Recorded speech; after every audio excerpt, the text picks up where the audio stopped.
We built this city on an 8-bit micro.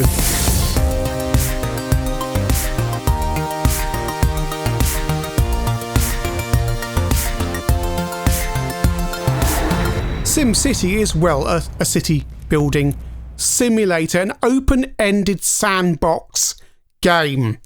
Came out in 1989. Well, actually, the game was first produced in 1985 by Will Wright. It was called Micropolis, and it was completely new and revolutionary at the time. So new and revolutionary, it didn't get released until 1989. In fact, that C64 version wasn't even the first version released. It was first released on the Amiga and Apple Macintosh, and we'll start off on the Amiga. Be aware, if you're downloading this, you will need a version that has been cracked, because it will ask for certain things from the manual, or rather the copy protection card. So, here we go. We're selecting easy, so we're at $20,000 to start our city. We can name our city, and the idea is to build a thriving town. And you start off in a windowed map with some tools on the right hand side and $20,000.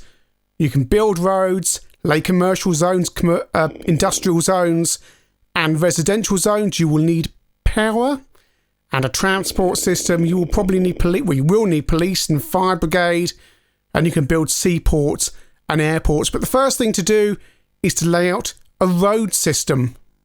The game will give you tips at the top there. More industrial zones needed. And you also got a bulldozer that you can knock down things with and bulldoze areas. I'm thinking ahead, so I'm going to build a railway crossing here, because railways take the pressure off of the roads, and when your city gets big, you will be grateful that there's something taking the pressure off the roadways. So I've laid down a power station. It's coal powered, and I can now lay zones. You've also got to lay electricity pylons, cables between all of your zones. Anything isn't touching needs electricity supplied to it, or the zone will just flash with that little icon there. I'm explaining SimCity. You've probably played SimCity, but hey, some people may not have done. You usually, for the most efficient cities, end up basing them around a grid system. So here I'm starting to do that with zones 2 deep. Forwarded it on, so I've got a residential zone down there, building more residential zones there.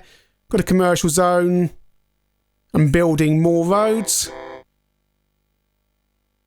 My cache is quickly depleting. It's now March 1908. We started in 1900. You can adjust how fast the game progresses from slow to fast, basically. There's graphs available showing you what the demand is, how things are going on in terms of pollution, power coverage, how you're spending on money, and how you are zoned. The game actually runs under Workbench, so it's using the standard Amiga windowing system, so you get the little icons at the top right-hand side to switch windows. Over to the PC version, MS-DOS.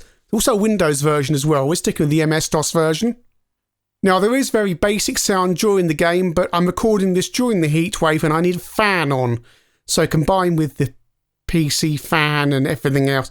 So that's so noisy that I've decided, no, I'm just not recording audio from the speakers this evening. PC version's a little bit different. It starts off in 1850 and you only get the technology available at the time. So my roads are dirt tracks. There's no power, but you can have water. And you can install things like a gold mine. Although the water pipes look suspiciously like electricity pylons. But hey-ho. It's 1850, so you can still build a railway to relieve that traffic off of your roads. And again, you need to plan this stuff now rather than later, otherwise you end up knocking down half your city. Even if you put a basic railway system in very early on, it will pay dividends later on, because the most traffic will be in your city centre. So you've got to plan it out very carefully, otherwise you just end up endlessly remodelling. PC version has quite a different feel from the Amiga version. It's gone back in time and it just has a slightly more in-depth feel. Atari ST version. And you get the busy bee icon, which means, yes, this is running under TOS, just as the Amiga version runs under Workbench. Here's my city, or what will be my city.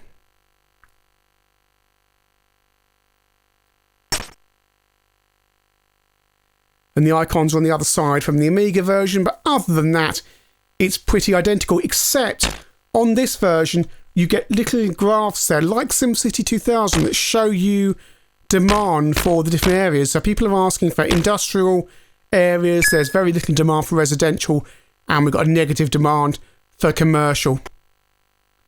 Although the computer is now saying more commercial zones needed. So make up your mind.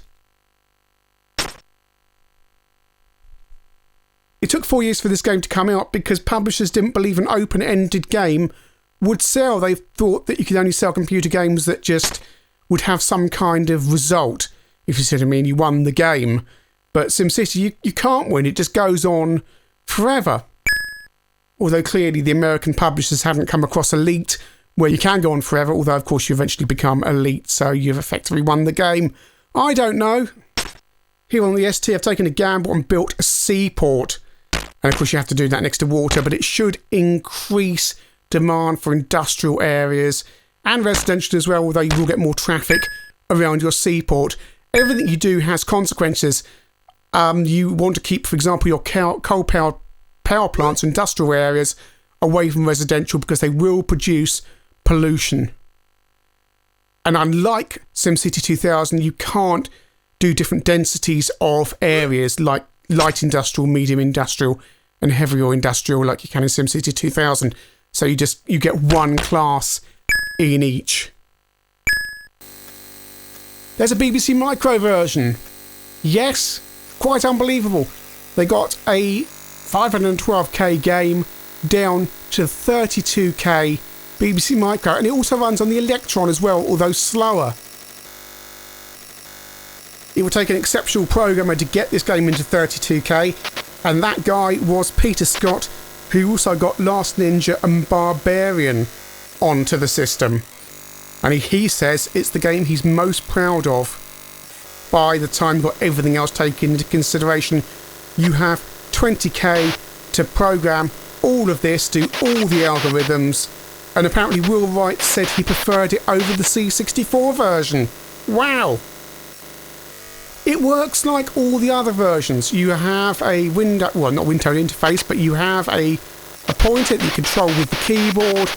You can basically set up the city, build everything as you'd expect. It's lacking a few minor things, but not much.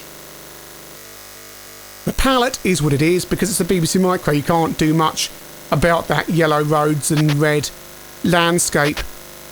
And it's something people brought up when I posted screenshots of this on Twitter. But what other colours are you going to use? You do get graphs as well, and it has all the disaster options. There's a few little bits missing, but it's not much at all, really. C64, the original 1985 game. It's a little bit different and perhaps a little bit cut back from some of the other 8-bit versions because it is that much older. Certainly it looks much more like an older game. I don't know if they did any tweaks to this before they actually released it. Forwarded this on, I've built an airport. I am cheating. I'm cheating quite a lot. Instead of building railways in the C64 version, you build waterways. I don't know why you're trying to build Venice or something. And waterways effectively fill the role that railways do on the other versions.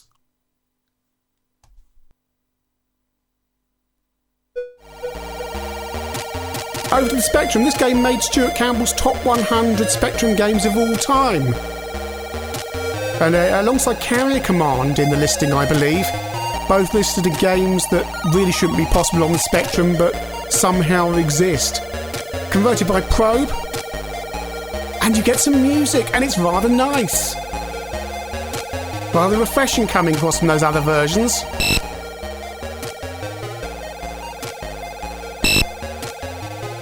The higher resolution of the Spectrum gives it an advantage over the BBC version, that little bit more colour, even though the colours are still rather garish. It means that menu system at the top is slightly easier to navigate, easier on the eye. The game, we're playing this on a Plus 2 at the moment. We've got 128K music, but it also runs on a 48K. So again, impressive to get it onto that system with that amount of memory. Although of course the CPC will be slightly tighter because it uses more memory for its video display.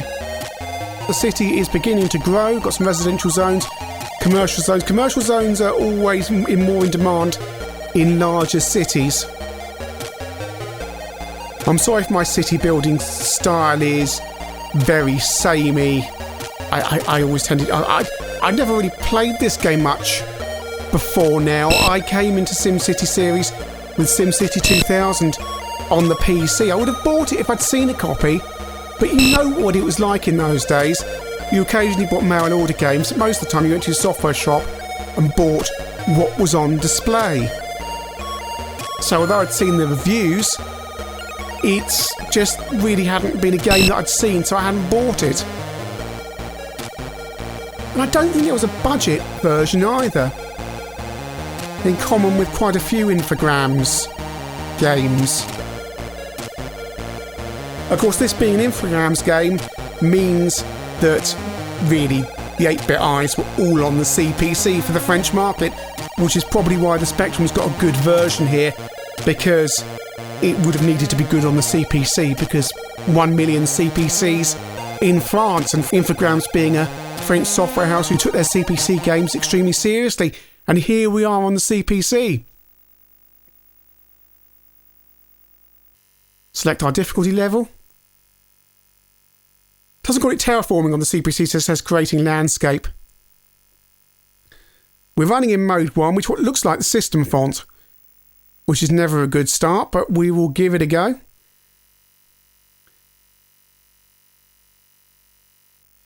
Jill Lawson on graphics duties here. Very orange.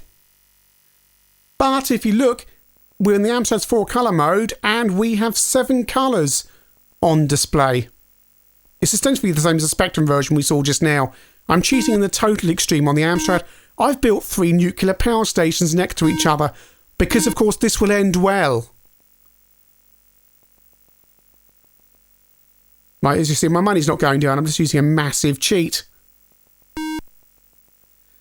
When you build the city, first of all, you've got to balance the books. You start slowly, you build just as much as you need, and there's a degree of having to sit back and wait for the money to roll in. It's getting that balance right. And once you've got the balance right, actually the game becomes pretty easy, except for the problems you're going to have to solve. But we'll come to those. I'm laying out some commercial zones here. It really doesn't matter. CPC version chugs just a little bit, but not. Okay, this game doesn't need pace, really. Connect the power up. And there's a Super Nintendo version, 1991 Nintendo.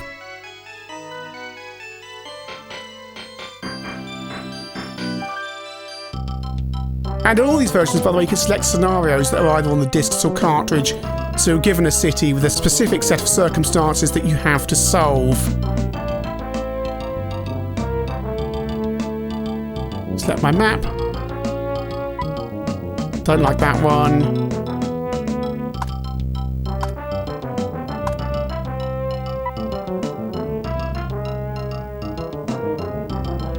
A little bit of processing while it says please wait. We used to think computers, oh, we're going to have that one. Yes, let's have that one. And I know exactly what I'm going to call it. We used to think please wait was the worst thing in the world, and then you've got Xbox games that take 3 or 4 minutes to load. You know what I'm going to call this. Of course. Hello to all our island-based viewers.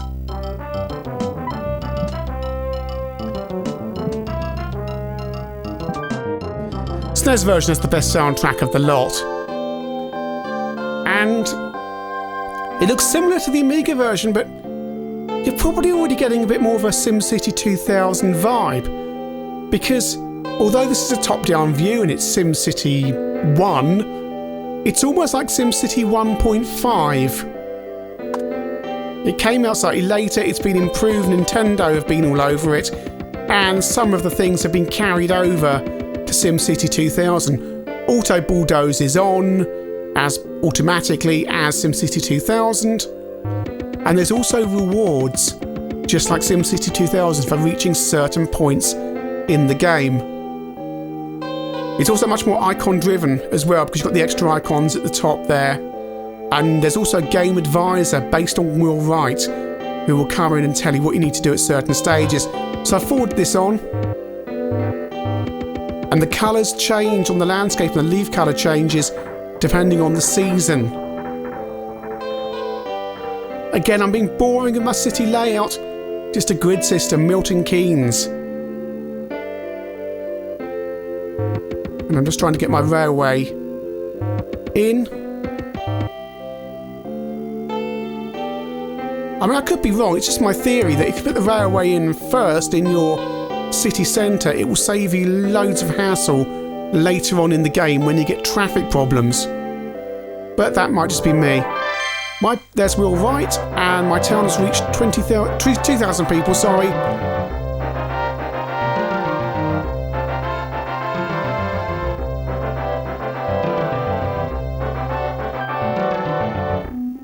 Now into winter, everything's gone white.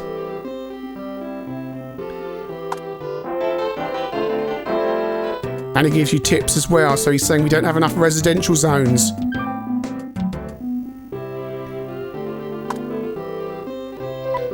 And one thing we haven't mentioned so far is end of each year on all the versions you set your budget.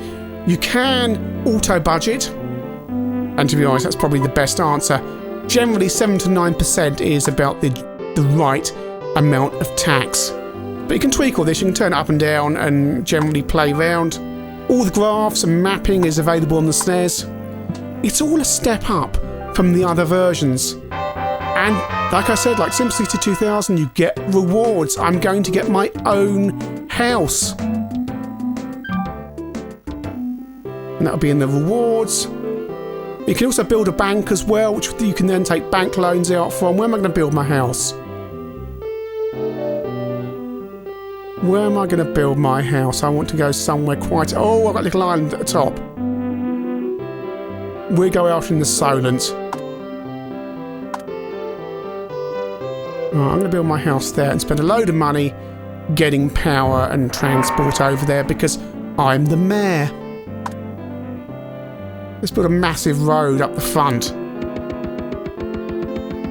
There we go, massive drive. I'm the mayor, I can do this stuff. Unfortunately, we need to install power as well, which is going to ruin my aesthetics. But don't worry, I'll stick the power lines over there so no one can... I don't spoil the view at my front door.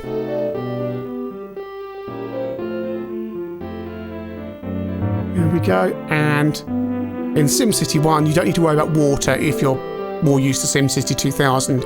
The bane of your life in SimCity 2000, especially on slower computers where it would really slow down when you went into that section, but that's for another day.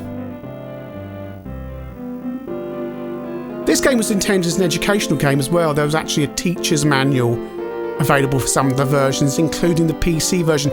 And I think the BBC Micro version, possibly. So how are we doing on the other versions? We're on the Amiga, where the city, it's done 1912 and the city has built up considerably. We've got a seaport, and it chugs a bit on the Amiga. I'm running this on my A600. That scrolling doesn't seem particularly hardware accelerated when you move left to right, and I'm beginning to start to get traffic problems. Look at that from the port there. Look at those cars going along to the seaport and the industrial zone up there.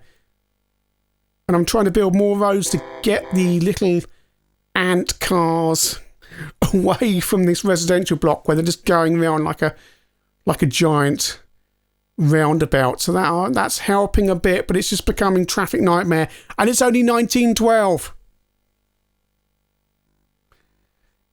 I'm also not convinced that boat can actually escape. It seems to be going round and round and round.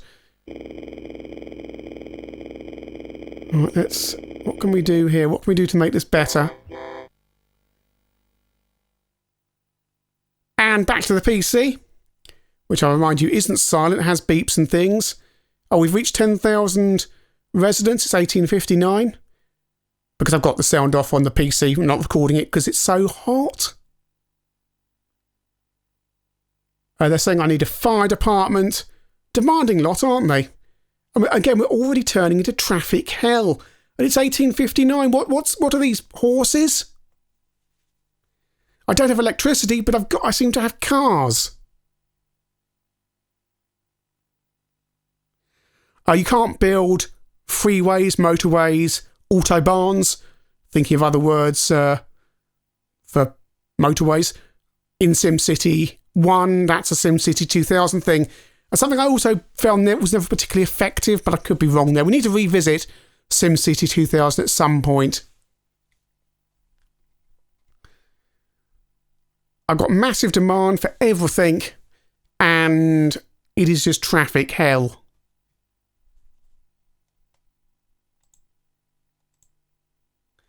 And what's SimCity without disasters? Back on the ST. Let's select a monster attack. A large reptilian creature has been spotted in areas and is attracted to areas of high pollution. So it's going to come and smash my power station, isn't it? And here it comes. It looks... I mean, what is that supposed to be? Was it drawn by a 5-year-old? Clearly, it's going to go for the seaport and then the power station. Which is bad news because I've only got $469 left. And I'm not cheating on the ST. Oh dear. The city of Maywood seems to have been short-lived. Tornado on the C64. Which when you swap between these versions, actually really does show its age. The gameplay's there, but it just doesn't look as good as it could. You know, this game came out in 1990, and yet it looks like a 1985, 1986 game.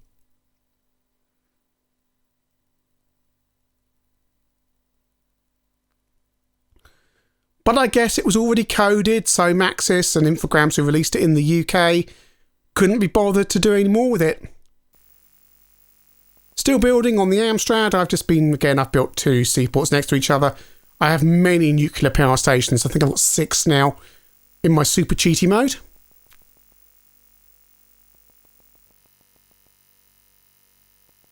See my valuation. I'm only 61%.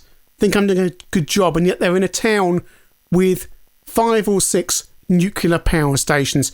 There's no problems. Traffic 5%, crime 4%, pollution 5%, house price 11%. And only 61 people think I'm doing a good job. What an ungrateful bunch. What an ungrateful... You know what I'm going to do, don't you? That'll teach them. Oh dear, my nuclear power station is blown up and has contaminated the area. And there's skull and crossbones everywhere. That land, I think, is permanently contaminated.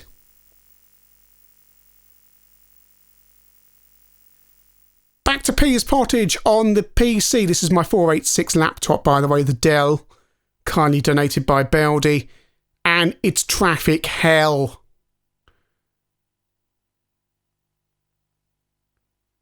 I'm not sure how you solve this unless you spread the city out more, but look at it go.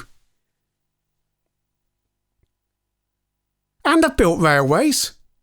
So why doesn't the railway seem to... I mean, is it the old problem you had in SimCity 2000, where you put in a really good integrated transport system with bus stops and train stations and subway, and yet everyone still uses the road? Back to the SNES, and you get all these lovely options on here to see the class and type of residential areas, industrial areas and so on, how they're being utilised, Again, all this stuff becomes normal in SimCity 2000.